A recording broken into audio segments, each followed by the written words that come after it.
Hello everyone, আজকে একটা পুরনো ভিডিওর মাধ্যমে একটা নতুন কিছু টিপস তোমাদের দিতে চলে এলাম। হতে পারে এটা অনেকের ক্ষেত্রে মনে হবে জ্ঞান দিচ্ছি, অথবা অনেকের ক্ষেত্রে মনে হবে এটা অনেক বেশি কার্যকারী। আসলে এই ভিডিওটা সকলের জন্য, সব মেয়েদের জন্য। প্রথমত বলে রাখি, আমার এই ভিডিও দেখে বা আমার কোনো ফটো দেখে কি তোমাদের মনে হয় যে আমি ফিল্টার ইউজ করি? তবে সেক্ষেত্রে বলে রাখি, আমার কিন্তু এই ধরনের ভিডিওগুলো যেগুলো আমি ডেলি লাইফ নিয়ে দেখাই, সেগুলোতে আমাকে সামান্যতম ফিল্টার ইউজ করতে হয় না বা ইউজ করি না। এখানে তোমরা এই ভিডিওটার মধ্যে আমার স্কিনে যে হালকা গ্লো দেখতে পাচ্ছ, তার জন্য কিন্তু আমাকে কোনো ফিল্টার ইউজ করতে হয়নি, কারণ আমার ফিল্টার ইউজ করার ভিডিও বা ফটোর ক্ষেত্রে প্রয়োজনই পড়ে না। যেটুকু ইউজ করি সেটুকু নিজের ইচ্ছায় ইউজ করি, কিন্তু আমার প্রয়োজন পড়ে না কোনো ফিল্টার ইউজ করার।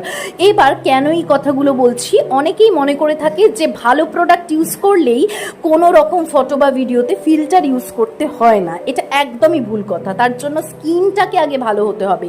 তোমার স্কিন যদি অবশ্যই ভেতর থেকে গ্লো করে, ভেতর থেকে সুন্দর থাকে, ভেতরে কোনো রকম স্কিনের ড্যামেজ না থাকে, তাহলে তোমার 100-150 টাকা দামেরও কম দামি প্রোডাক্টও দারুণ কাজ করবে। কথাগুলো কেন বলছি জানো? প্রচুর মানুষ এরকম আছে, নানান রকম অ্যাডভার্টাইজমেন্ট করতে গিয়ে প্রোডাক্টের হাজার একটা অ্যাডভার্টাইজমেন্ট করে বসে, এবং নানান রকম প্রোডাক্টের অ্যাডভার্টাইজমেন্টের চোটে অন্য মানুষেরা পড়ে যায় ডাউটে কোন জিনিস ইউজ করবে, এবং এখানে প্রচুর টাকা ব্যয় করে ফেলে।